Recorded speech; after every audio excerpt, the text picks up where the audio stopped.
You're locked into the summer series with your man Louie T here on the Louie T Network. As the temperatures get hot outside, so does the content here on the Louie T Network. So stay cool. Your man Louie T is talking to some of the best in the business, talking National Football League. Enjoy the summer series. Look who I finally got to join me on the program. It feels like this man has been on my top 10 most wanted list. I've been trying to track him down forever. He's like one of the most accomplished beat writers covering this franchise. He's the man, the myth, the legend, the incomparable John Keim. Thank you for joining me here on the Louie T Network. It's a pleasure to have you on. I got a bunch of questions, but I'm going to try to keep it as short and sweet as possible. Let me say, can I say one thing? Sure. I'm doing this because you've always been very respectful when you ask and all that, very respectful and persistent without being a pain. I appreciate that. And I don't do a lot of these because it's just hard, but I want to make sure I did with yours. So let's go. I appreciate that. You know, what's funny is because I can relate, we're kind of similar in what we do. Obviously, you're covering the team, you're there often, but, you've kind of shifted mediums a bit. You're on YouTube now a lot more, and you get a lot of people probably trying to get you for your time, and I know what that's like. So I appreciate you getting back, and you've always been one of the fastest people to get back to me whenever I email you, and I know you get 1,000 emails a day, so I really appreciate that. But I want to take a stab at this if you don't mind. So you're an OG, man, and I don't know how far back you go. I've always been curious. So I'm going to guess.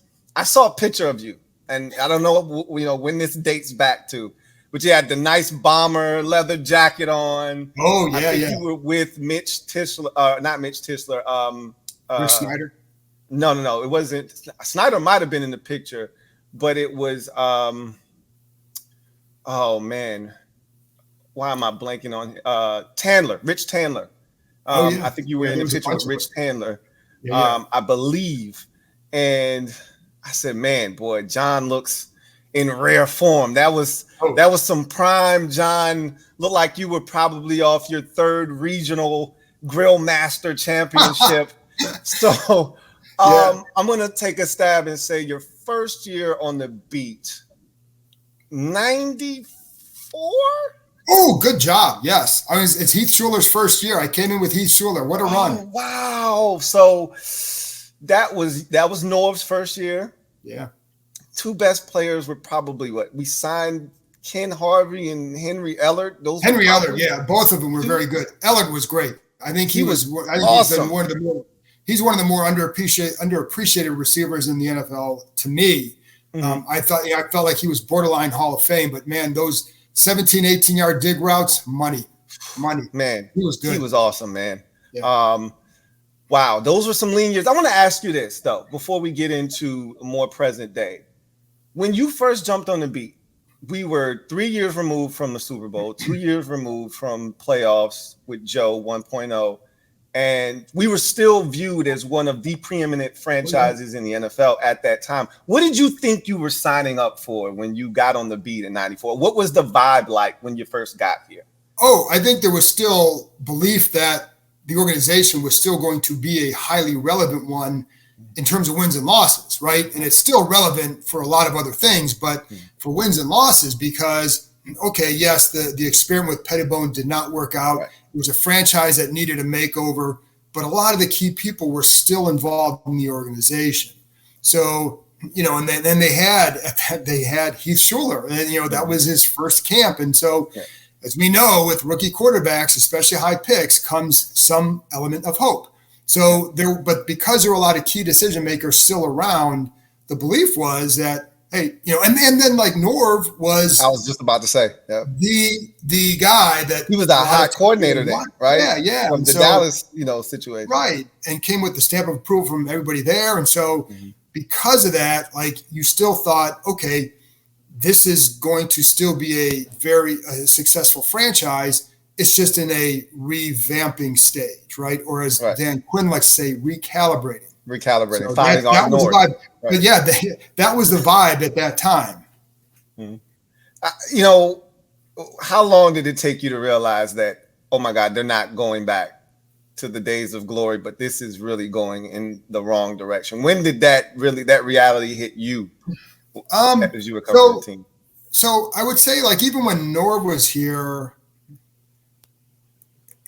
I wasn't sure if Norv was going to work out. I think it got to a point where, you'd hear the same excuses. You'd hear, he was rather thin-skinned. So, like, I wasn't sure that Norv was going to work out, right? Now, having said that, Brad Johnson comes along. It's like, and he'd been saying, I just need a quarterback, And Brad was terrific that year. Yeah, and then the owner forced Jeff George on all of them, and it just didn't go well. So for a variety of reasons, but so I think there was a separation of, is Norv going to work versus the franchise going to get back there? So during that time, until Norv was fired, you still thought, okay, it still can turn around. I think it was early in the days of Snyder where you realized, like, I remember it was when Gibbs came back that I was at, you'd be at the street corner with dropping out my kids at the school bus and talking to neighbors and just saying that they might win when Gibbs is here. Not necessarily win a Super Bowl, but win, be in the playoff team, whatever. Right. But the minute he leaves, they're going to go back to what they are, because you just don't have people in charge who understand how to build an organization. Yeah. And so I think early on in that tenure, I kind of knew that if they win, it would be because they had good luck with health and all that. Now, not just like, oh, lucky, but you get lightning in a bottle. You see, every organization has one of those. Yeah, or you keep, or Griffin doesn't get hurt, or Cousins is resigned, or Alex Smith doesn't get hurt, and maybe you can have that good year, but could you sustain it? And that was always my concern with that group, is I didn't feel like they could sustain anything because the people in charge weren't people who knew how to sustain success. Right. So early in that tenure, and you could see just the way with Schottenheimer, I mean, getting rid of him and to bring in Spurrier without really vetting Spurrier, and in the right way. It was just more like, oh my God, it's Steve Spurrier, sign him, versus another team that talked to him and realized he didn't know any of the assistant coaches in the NFL that he'd want to bring on his staff. And they had concerns about him after interviewing him. Here it was just like, get him, and because it's Spurrier, and we'll just figure it out later. And then, trying to pass off Jim Zorn as Joe Gibbs-like type coach. I mean, so you just knew that there were a lot of issues that to build long-term success. Yeah. So, so like early in that tenure, you could tell that it just, you might have a couple blips, but to build a long-term successful organization was not going to be in the cards. And look at you, see the ultimate professional that you are. That's the perfect segue to present day and building a sustainable winner. That's what I've talked about all offseason. And one of my mantras this offseason has been, it feels different, because I'm one of those people that somehow magically, as a fan, I convince myself, hey, if this happens, and this happens, we could go have ourselves a season, right? Well, there's only been maybe 2 or 3 seasons here in the last maybe 5 or 6 where there was no convincing yourself. In 2019, there was no way that team was going to be any good. And we knew Jay Gruden was dead man walking. And the first 5 games of the season were just brutal. And you knew he was going to get fired. 2021, I'm not a big Ryan Fitzpatrick guy, so didn't think that season was going to work out. And it ended up being what it ended up being. But I convinced myself in 22. I convinced myself last year, especially with Sam Howell, Eric Bieniemy. That's one of the biggest fleece jobs I've ever been a part of. I think he got just about everybody in the fan base. I don't know about the media members or how you guys felt about him, but when he came in here, we thought he was going to bring that Kansas City Chiefs flavor and really spice up this offense, something we hadn't seen in quite some time here. It was an abject disaster. So this year, I've been a part of this movement of, it feels different because it is different, right? Yeah. This is a different organization for various reasons. I don't know if this was the path that everyone thought we would take to get here, though. So I want to kind of take your vantage point of how the offseason kind of went. I think there was this echo chamber. And I remember you were very adamant all along that, hey, Ben Johnson here is not a done deal, right? The echo chamber was very loud and it drowned out voices like yours that were saying, hey, don't be so hasty to crown Ben Johnson as the next head coach here. Talk to me about that process. I think everyone is in agreement now that even though I know the fan base for sure. I can speak for the fan base when I say that Ben Johnson was the guy that we all wanted, right? But I think the guy that we needed is now the head coach here in Dan Quinn because of the staff that he's been able to put together and how everything's kind of come together. And I've said it's like looking at how everything has happened, it's like been a domino effect because Adam Peters is the GM.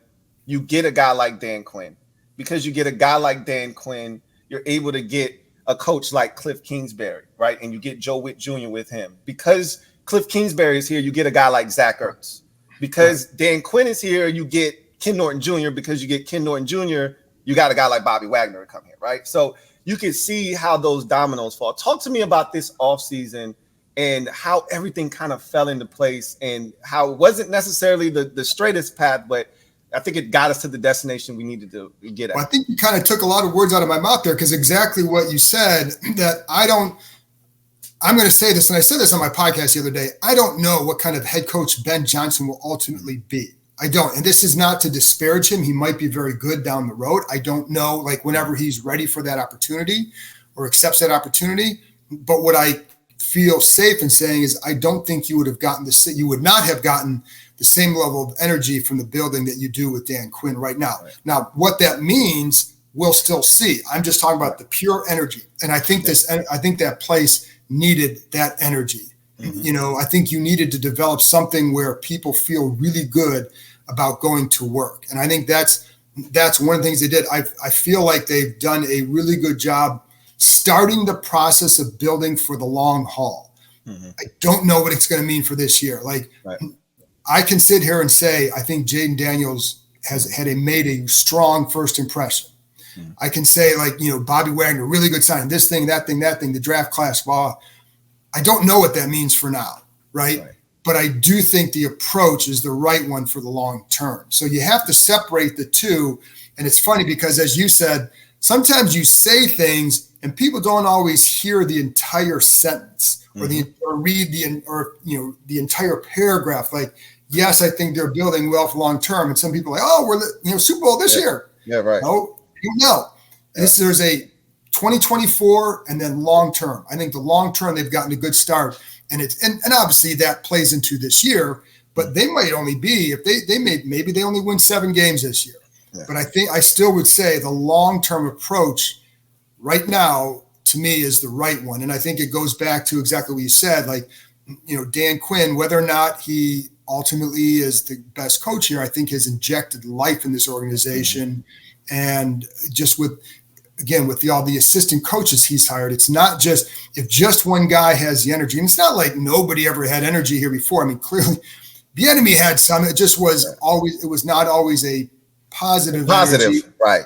Or like there were also other factors involved there, right? And it was just a bad thing all around. But you know, there were other coaches who said, like, I would not have had this guy on my staff, you know, and various guys like that. But you have more Randy Jordan, energetic, right? Mm-hmm. Bobby Ingram, good wide receivers coach, who's back. But so there were a little bit here and there, but not overall. And I think overall you have a lot more of that. And I just think it's needed. I'm watching the D line go through drills in the spring and watching guys like John Allen and Deron Payne competing, you know, during these drills like it's the middle of August. Right. You know, and it's like it's June. I remember looking at him last week, like it's June 12th.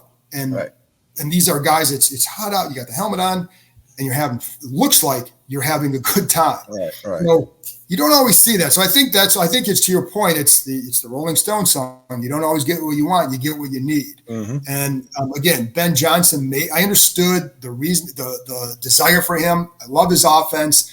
I did wonder, like, that's Dan Campbell's team. Right. It's Ben Johnson's team in Detroit. It's Dan Campbell's. So what's created in Detroit was Dan Campbell. Absolutely. It doesn't mean that Ben Johnson wouldn't have been a good pick if they had picked him. Like, hey, Peters and Johnson, boom, looks like a good one. But I do think that there's more unknown with him, whereas with Quinn, like, I think he clearly learned a lot. And the energy he's injected, I think, was absolutely necessary. Now, again, where it goes, we'll see. Yeah, and he's definitely reinvigorated a lot of the players that have been here, like Jonathan Allen, for instance. And, just to bring the Ben Johnson conversation full circle into a close, like, for me, I think that you need a leader of men. I'm not sure that's who he is. I think he's an excellent play caller. We've seen guys who can call plays like Josh McDaniels who aren't great leaders of men, right? Like, I'm not sure if he'll be that or not. I mean, the story is definitely left to be told. There's so much more there. And I think he could ultimately end up being really good in this league. But listening to him talk for the first time since, declining the interview and everything, he wanted a ready-made situation. Like, that's not how it usually works in the NFL, right? No. Like, right. I agree with when I saw that, I was a little bit like because he wanted a place where he had a good chance to get a second contract. Well, like, who thinks like that, John? Well, and to me, to get a good second contract, then it comes down to who's running that organization, because are they going to give you the best chance to succeed? Right. And I don't know, how he would have viewed this place. I mean, what I know is that he was clearly interested, because he was, and then he didn't want to become a head coach, and that's fine. But you're right. That comes down to, are you betting on yourself or not? And again, I get it. Like, but Seattle, was that a bad situation? I don't, you have a really good GM. And so I get that you have a new GM here. And this is one of the things too, that was explained to me at the time. And it was as much in relation to Mike Macdonald was, while they liked Macdonald and maybe he would have been the guy had he not gone to Seattle, don't know for sure. Like, no, but what I do know is there was a desire, from the better pairing for both sides was Adam Peters with the veteran coach and Mike Macdonald with the veteran GM. And I think and so maybe for Ben Johnson, maybe it was he wanted to be with more of a veteran GM. I don't know, but my God, man, you get a 5-year deal, you can still turn it around. Right. And, Peter, it's not like Peters had a bad reputation. So I also know, like, I had talked to somebody at the time who said that he legitimately likes being in Detroit and doing what he's doing. Nothing wrong with that at all. So, know who you are. Right. Exactly. But like, I agree. Like, I liked watching him call plays. I mean, I studied his offense during that period, enjoyed watching what he did, but I was also mindful of the fact that Dan Campbell built that team. Like, that team, and I have to emphasize that because, it's just like in North Turner came here, Jimmy Johnson built that team in Dallas. Yep. You know what I mean? And the culture.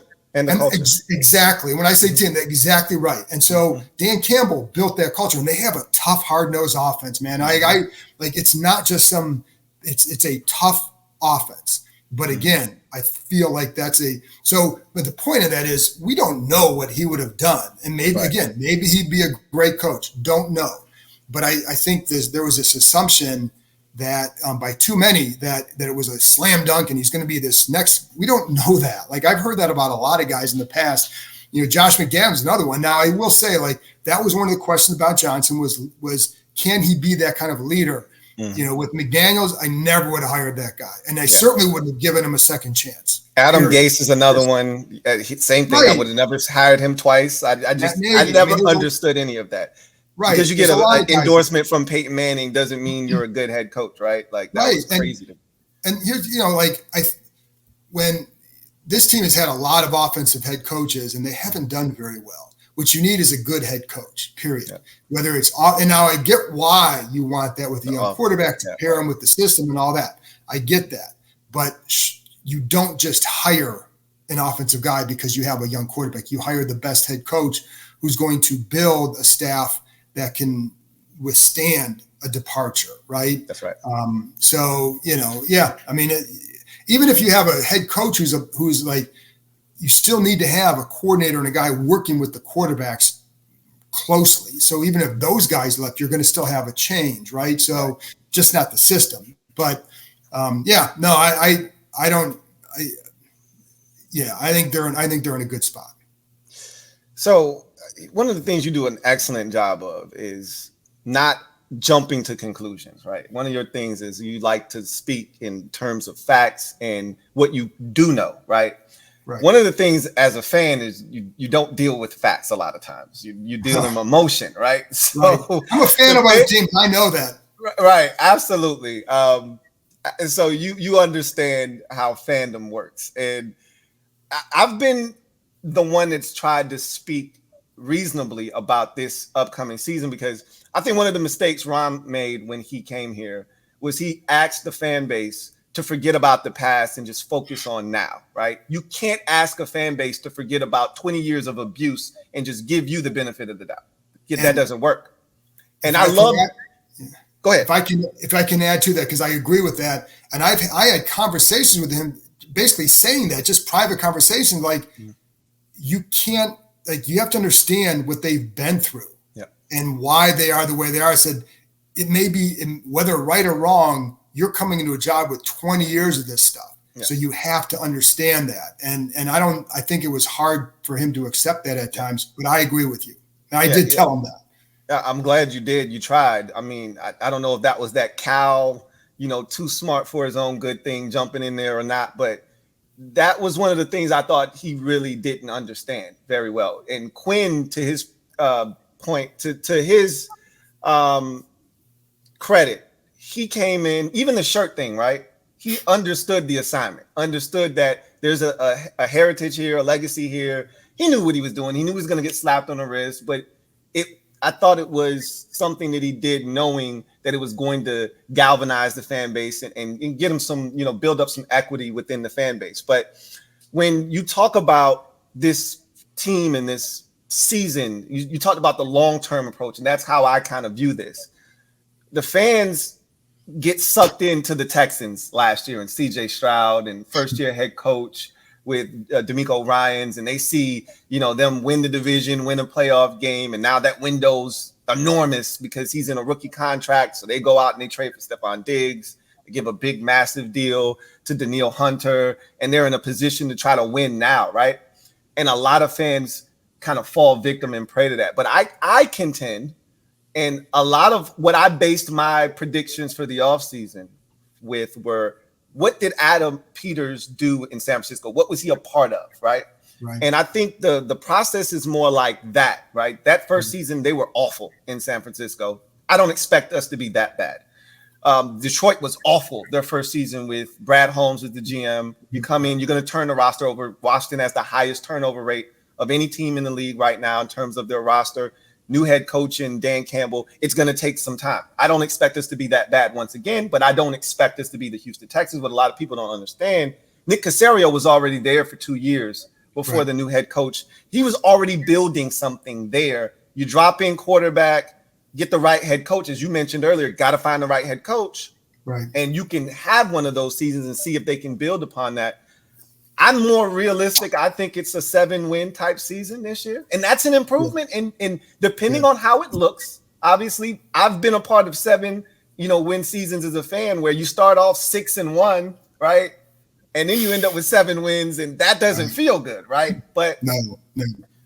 If this is one of those seasons where you can see them getting better, I think the biggest thing is Jayden Daniels needs to be the guy. After this season, we need to have no doubts that we found our quarterback. So I ask you, the foundation that's being built here, the season that you see coming, you see more of it being closer to, and I know this is a hard question to answer now, but you see it closer to that Texan season or more so to that 6-7 win season where you feel like you're building towards something? I think it's a 3-year process. I know fans don't want to hear that. You're tired of losing. You want to win now. I get all of that, but I'm looking for sustainable success. I'm not looking for the we got hot, won 5 in a row down the stretch and made the playoffs. Like that's what we customarily do here in Washington. I'm trying to be one of those teams that you get to the midpoint of the season and we're 6-2 when we're one of the best teams in football. And that's a consistent thing. Do you see them laying the foundation for that? Obviously, you have to get it right with the quarterback. Yeah, and I see them right now. I think it's a leap of faith to think they would repeat what the Texans did for a couple of reasons. Exactly. One, they're just in a better division. You know, like absolutely, you have the Eagles and the Cowboys are good, legit Super Bowl contending teams. Now, change for both places, right? And I could see one of those teams taking a step back. I don't know that they would, but would it shock me? No, because there's a bunch of questions here and here. Is it going to work? But going into it, you clearly put them as two teams, not only for the division, but for the NFC. Mm-hmm. So I think you start with that. And then the other part is there's just too many unanswered questions. Like, who are the corners going to be any good? Don't know. Ooh. Right? Like, I don't even know who they're like, I can tell you could I say, probably Forbes and St. Juste, but what does that mean? You know, like, is Mike Davis going to be, Sam still I like, but you don't know not only who they're going to be, but how they're going to do in this defense after watching them last year. Now, different system, different coaches, but it was still their performance, and their performance in both cases needed to improve, just from their own, not just the scheme, not just the coaching, but from themselves. Will they get there? Like, I thought St. Juste was on a good trajectory until last year. Yep. What is it going to look like this year? We don't know. So you can't, and that's too much of a primary position to just say, well, it's just two guys. No, those are, then I think, who's the left tackle? We don't know. Like, how long can Cornelius Lucas hold it down? Is Coleman going to be a guy that can develop there this year? And if not, then who? And I know there's this belief like, oh, well, we'll just get somebody at the end of August. Woohoo! Like, I sound like an owl, but seriously, but who do you know that's going to come free? That's going to be the quality starting left tackle you need, not just a body and a name, but a quality starting left tackle, because that's what you're looking for. So there are questions there, and that's another premium position. And then again, I like what I've seen and heard from Jayden Daniels. But I don't know what that means for this year or where it's going to go, because some of that for him is dependent on everything around him as well. You don't want to put all the burden on him. So I do think the defense will be better. I do think, listen, even last year with Bieniemy, like, you try to say all this stuff you see, there was stuff that, there's the discipline, there's that. I will say this, during the practices, they're going faster than I felt like at a better tempo than last year, despite all that, and fewer mess ups. Could that be teaching? I don't know. But I would still, even last year, I'd say, okay, look at what he's working with. You have a first year quarterback, essentially as a starter. You had a revamp offensive line, and then questions about like, okay, you got McLaurin, you got this, but what's Dotson going to do? What's it look like here? So there were a lot of and it's a new offense. So those questions still exist on offense, and it may get to a higher level eventually, but when? So I think you combine all of that, and then it makes it tough to sit there and say, oh, now could they, like, if Jayden Daniels comes in and his lights out, okay, would it shock me if they won 10 games? No, but I'm looking at like what you said. I'm in that, right now, just, and without sitting here doing deep analysis on it, I would say, yeah, they got to 7 wins. Now, like you said, depending, how do you get there?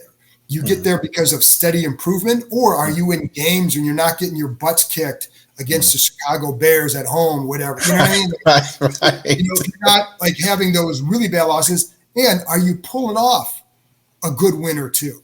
And I think that's going to be, and I think that's when you see, because I talked to someone else about this too, and they feel like they might be right for those kind of wins, like pulling off a win that you just don't expect. Now, this team did that a couple of years ago in Pittsburgh. They had a couple of those the last few years where you think, oh, that wouldn't have happened under Jay Gruden. Right. Well, but too many other things happened, right, the last couple of years to sidetrack that. And then how does if Daniels is progressing and looks like the guy, but it's like, all right, Daniels looks really good, but man, you got to get these corners fixed. I think people can accept that, because you can then go out in the offseason and get that. But as long as that quarterback looks good, then you can finally maybe check that one box, because that will determine everything going forward. So,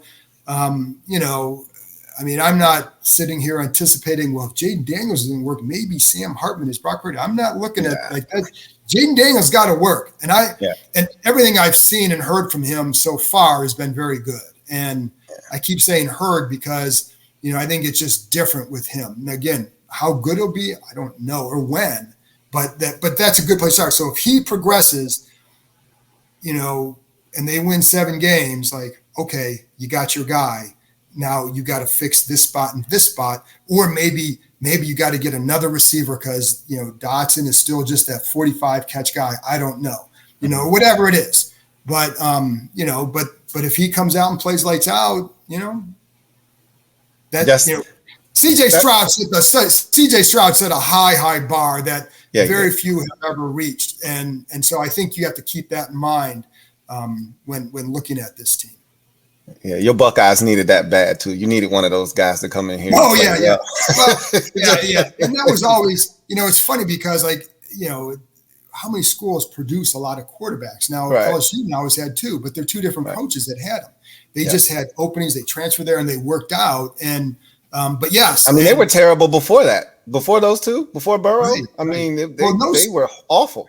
Right, and it's hard to find a school that consistently does that. They're hard to find. Like Texas Tech produced nothing. It's like, well, I wouldn't take Mahomes. Look at the school he went to, and look what a ridiculous offense. And now you take Patrick Mahomes. So it's just. But anyway, and I felt CJ would be really good because just watching all the quarterbacks he's been compared to there, he was just better. Yeah. You know, he was just, and I felt like he was better than Justin Fields as far as what he needed to do to succeed in the NFL, tight window throws and all that. And I feel like Daniels is better equipped for the NFL too. I think he has really good footwork. And I talked to a guy that's worked with him since he was 10.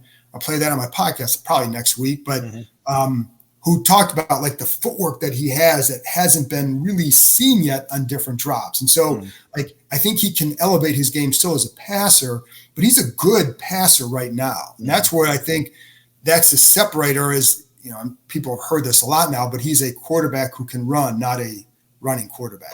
Yeah. And I think one of the things people are going to be surprised about is he doesn't have the strongest arm. You don't have to have, I keep telling people, you don't have to have a cannon for an arm. Joe Burrow's arm isn't the strongest, but if you throw with anticipation, which he does, right? And he's got a lightning quick release, right? So it all times up, right? So I think he's going to be just fine. I'm looking forward to seeing what it looks like. And Louie, that's, you know, it's funny because it's arm talent, right?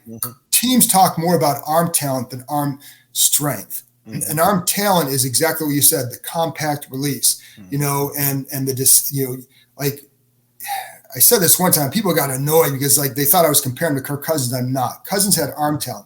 And the similarities would be when you see it, you get rid of it, right? You're going through, it's not see it, now go. It's boom, boom, right? That's arm talent. And Jayden Daniels, like other quarterbacks, has that ability. And I think that's, so you're right, like he doesn't have a cannon, but the anticipation that he throws, and that's one of the things I think that pleased some people there this spring was in throwing with anticipation. And that's part of it too. And it's funny because who was I talking to on the sidelines last week? But there were times good touch with the right velocity on a ball that makes it so Bill Walsh would always talk about this too. Does he does a quarterback throw a catchable ball? He throws a catchable ball. And I think that's important. So that's where the arm talent comes in more so than, you know, oh, he's got this howitzer. He doesn't. And that's okay. I know some guys had better arms. Maybe Drake May has a stronger arm. He didn't have a howitzer, right? You know, I think this kid has good passing mechanics and is a good passing quarterback. I think that's important. So last thing on Jayden, have you ever heard a quarterback praised this much unsolicited? You know, a lot of questions are being asked of them, but there are a lot of comments that we're getting from them, you know, preparation, you know, the work ethic, the time he's putting in. I don't think I've ever heard, and he's humble, and we've seen that and we've heard that. You know, some of the comments he's made, when you hear it from one guy, that's one thing. When you hear it from 5 to 7 guys all saying the same thing, then you got to feel like it's validated. Have you seen a guy come in, and you've seen a lot of young quarterbacks come in here? Have you seen a guy with, that kind of package coming into Washington? No, and not with what you hear, and not just what you hear, but how, when you're watching them say it, how they react. Yeah. Because sometimes guys can say something about a guy, but you read their body language, or you're like, I'm not so, or you read between the lines, like, I'm not so sure they're as sold on them as they're saying. Yeah. And I, that's just in general, but, no, I haven't heard all the things that they've said about Jayden. I just haven't. So, and again, that doesn't mean like, now when Robert was here, you'd have the coaches, Mike Shanahan would talk about him being a transformational player. Now I haven't heard that said about Jayden Daniels, right. But, but I also don't know that I would have said that. Yeah. But well, I mean, I think they were talking about his skill set and what he could absolutely do. Right. I don't think they were talking about up here. Oh, no, they weren't. They weren't. It was more about the skill set. Absolutely. Right. And he could transform that position in the NFL. Yeah. And that year he really did a lot of that. You saw it, right? Yeah. But like with what you hear about Daniels is different. And again, I always say, like, now, does he have the same, does that guarantee he's going to be a top 5 quarterback someday? No, but I do think it means he'll max out. And, as long as then it's like, what are you building around him? And, how many guys are of that caliber that they can just, I don't know that he'd ever be a Patrick Mahomes, but then again, like you're talking about, like, I don't know that he'll ever be as good as maybe the best quarterback of all time. Like, that's not the comparison. Right. Can he become a consistent top 10 quarterback? Because if you get there, then you can have a lot of success as a team. Absolutely. And then it comes down to, hey, can this guy help you get to the postseason? And then can he help you win a game there? Can he make some plays there? And so I think there's a lot like that. So, but nothing, what I hear doesn't guarantee anything other than, I talked to Logan Paulson about this, and he said on one of our these private Zooms, but he said his point was, if you're a great quarterback, you have to do this the way he's doing it. Yep. But it doesn't. But just doing it doesn't mean you're going to be a great quarterback. Right. But you have to take the approach he does, and then from there, there's going to be other factors involved. And then it's like, okay, but I do think he'll max out because of it. And if he can become a consistent top 10 quarterback, that's a really good pick. You touched on one of the topics I wanted to hit, so we can kind of gloss over it. But I want to close out the cornerback conversation. So this is my hot take. I think Michael Davis is going to be what Ronald Darby was for this team in 2020. You could argue Darby was the best corner in 2020. Him and Kendall Fuller made a really good pairing that year. He was on a 1-year deal. He came in, he played extremely well, ended up leaving in free agency with Denver the next year. I think Michael Davis is going to be that for this team this year. That's one of my hot takes this season. And another one is this defense is going to be the catalyst of this team this year. We're not going to be in situations like we were last year where we were getting blown out in a lot of ball games. I think this defense is going to give us a chance in the fourth quarter in a lot of games. And I just think our youth is going to cost us games in the fourth quarter. We're not going to find ways to win. But defensively, I am so excited. I haven't been this excited since 04, 05 with Greg Williams and that group. I haven't been this excited about a defense in a long time because I know what a Dan Quinn defense is all about. I know what Joe Witt Jr. and company are going to bring, the mentality. These guys are going to be flying around. I used to be envious of those Cowboys defenses, watching them fly around to the football, right? 11 hats flying to the ball. You're going to see that in Washington. Dorrance Armstrong said, it's hard. Like what they preach, it's not common in the NFL. That's why you don't see every team flying around like this. He said, It's hard doing this, but if you do it, the results are what they are. So I'm looking forward to seeing this defense. But switching gears, one of the things we've talked about here a lot is the kick returner. And with the new rules now, I think if you're a smart team, you probably should dedicate a roster spot to someone that is a legitimate return man if this rule becomes official, right? Like this is a little test trial that they're running this year. I don't think it's going to go away. I think they're going to keep it, but we'll see what happens. Does a guy like Kaz Allen have a legitimate shot of making this team? If he can prove that he can be a return man, a legitimate return threat. He couldn't return punts last year. I don't know if they want a guy that can do both, but if he can field punts, we know he has kickoff return ability. Like, could a guy like that potentially make the roster based off of his return prowess? I don't know that I know enough right now to say like how they're going to view holding a roster spot for someone like that, right? For just that position. Yeah. I know they've worked, I think it's like somewhere between 12 to 16 different returners in the kick return game. Wow. And Austin Eckler has been back there as well. And so, I could see a guy like that doing some of the stuff because he's not going to be there.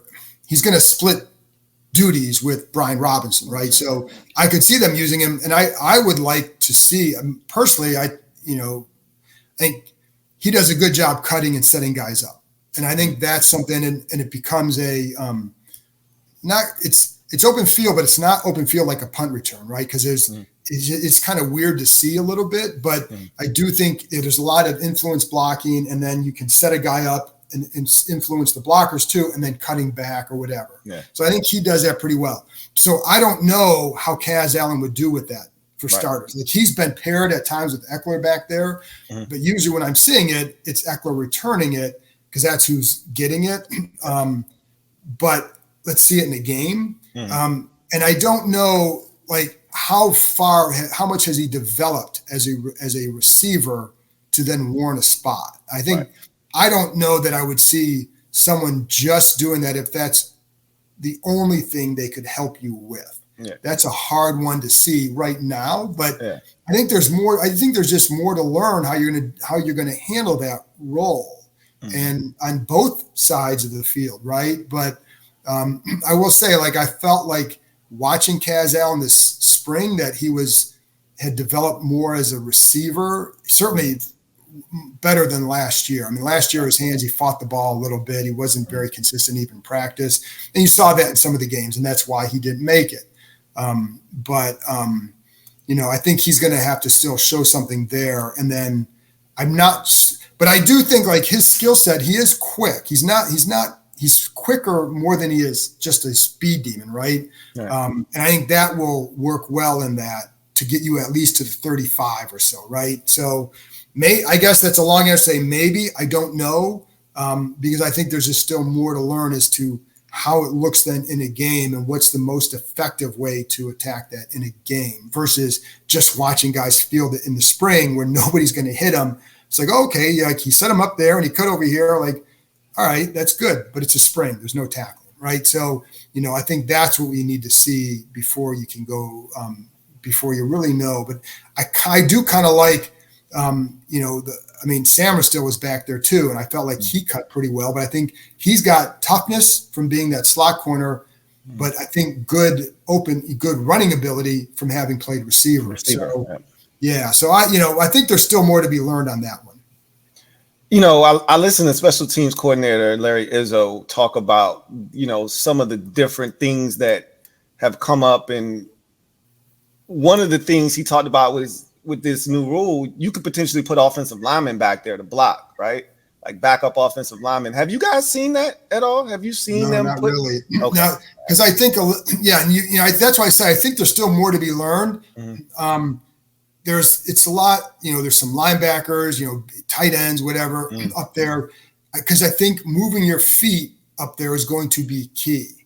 And, and then it depends on, well, how is the other team attacking you? And now if they're attacking you with some smaller guys, like, quicker guys or like, linebacker types, how are they going to fare against that? So I think, but when I'm watching them, I do think, your footwork is a key. So, can you move? Because again, you're not just going up and engaging guys like that.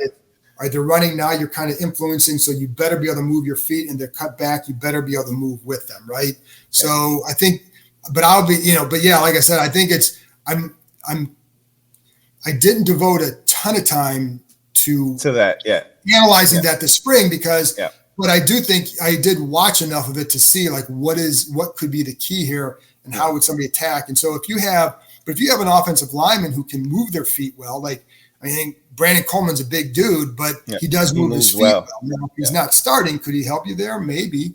But I'm not going to put a guy like I'm not putting like Trent Scott and Cornelius Lucas out there. Oh no, absolutely not. But so I'd be looking at more,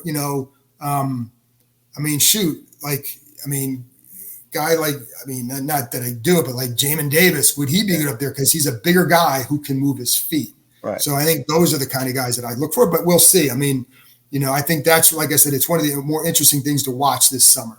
Yeah. And to your point, you made a really good point there. Coach Izzo talked about maybe putting running backs back there because it's sort of like a running play. It's not quite the same, but it's very close. And so you saying Eckler being back there because you're setting up blocks, right? It's a little bit different now because of how it's set up. I think that's a really good point. Think of it like it's like an I formation if the running back is 20 yards behind the line. That's right. Because that's how it's going to be. And you do have to, setting up blocks just by, where you're looking, where you're running, et cetera. That's right. People know what that means. But yes, anyways, yeah. Yeah, it's going to be fascinating. I think that's going to be one of the interesting things to watch in the preseason for sure.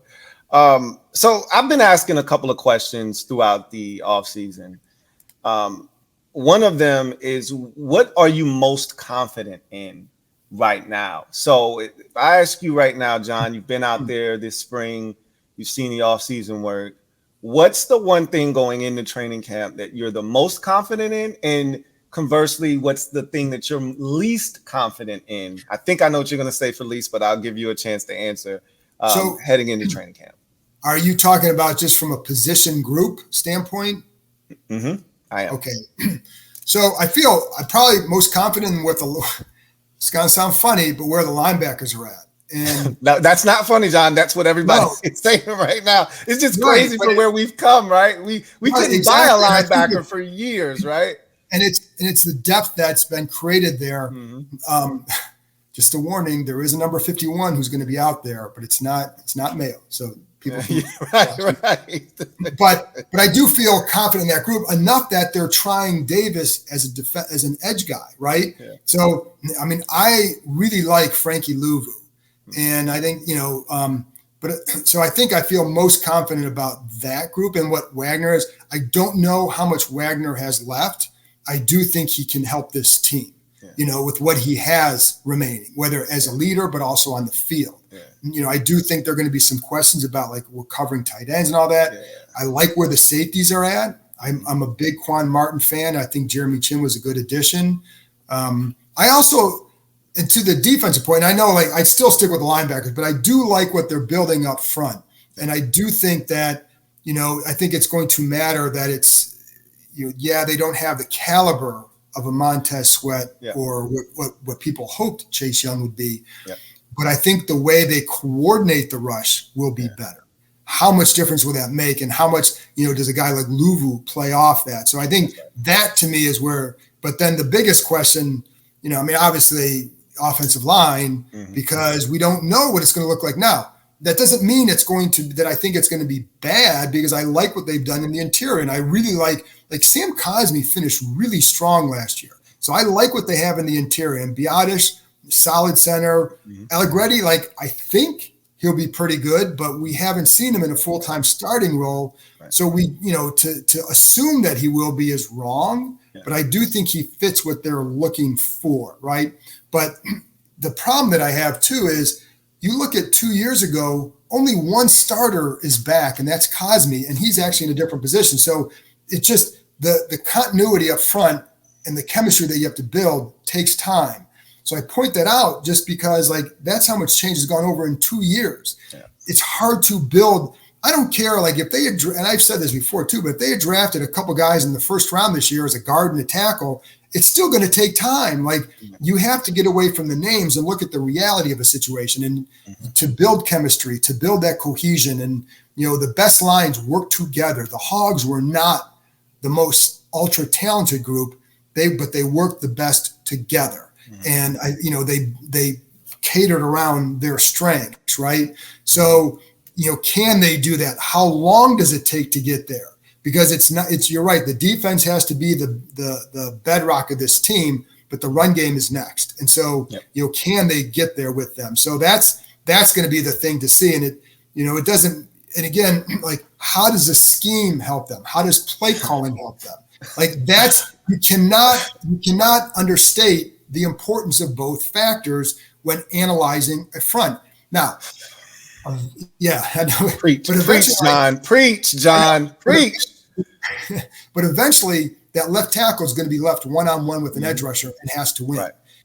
But it's also not like the left tackle was the number one culprit for the 4-13 season last year. It was not great, the line, but there were so many other factors that let's see how that plays out. But that's where I have the biggest question because of the importance of that group. And, it's 3 new starters, right? And even if it's Lucas, he's still considered a new starter. Absolutely. And so that obviously is the big, and that's the biggest one.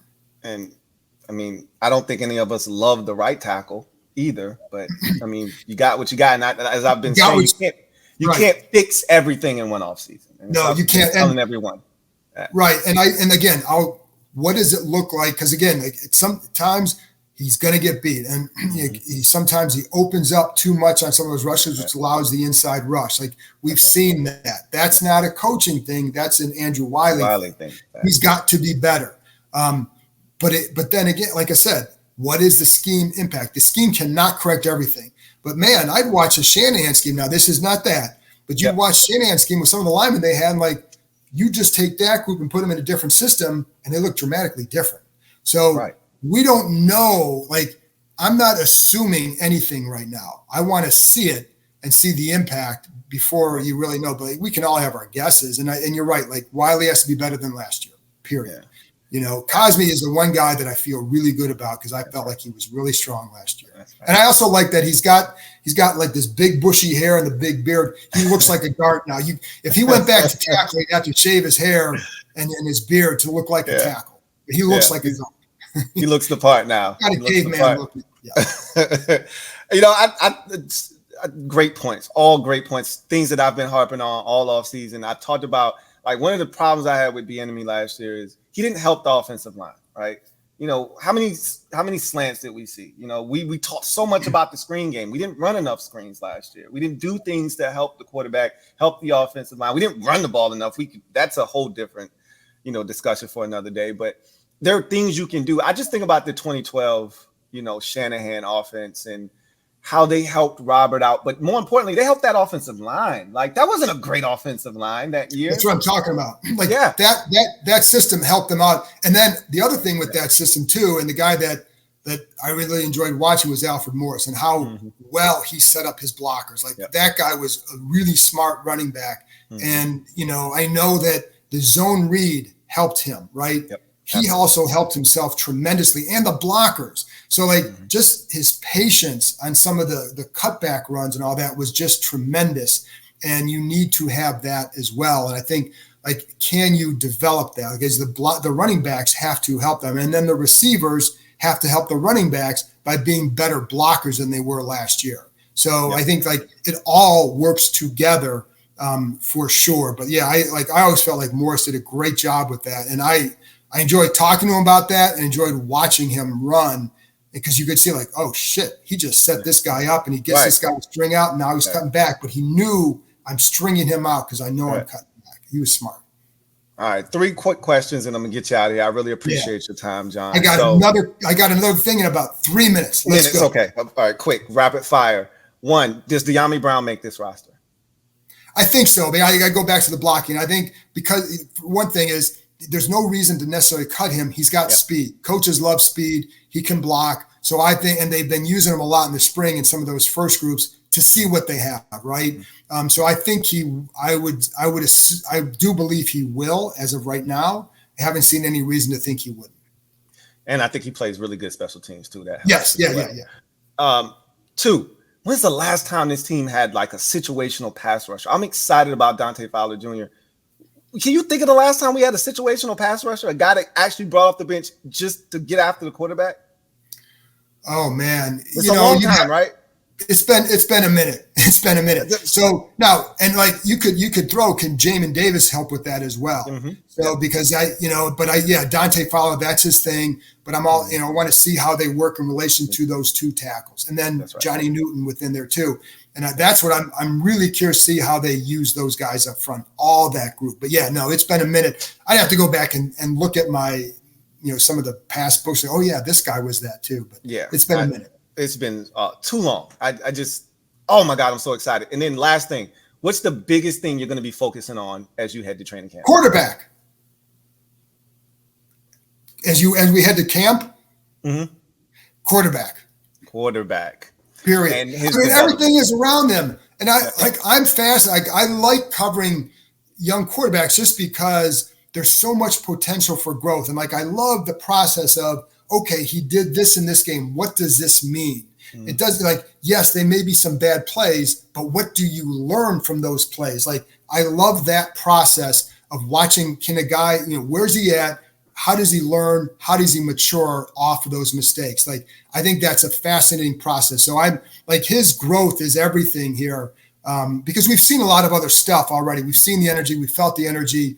But I think his growth means everything to this franchise right now, as I think everybody knows, that's going to be if he can he be that guy that finally solves that hole that has really held this franchise back, among other things that held them back, among other things. Some of those other things have been gone for about a year. Yeah.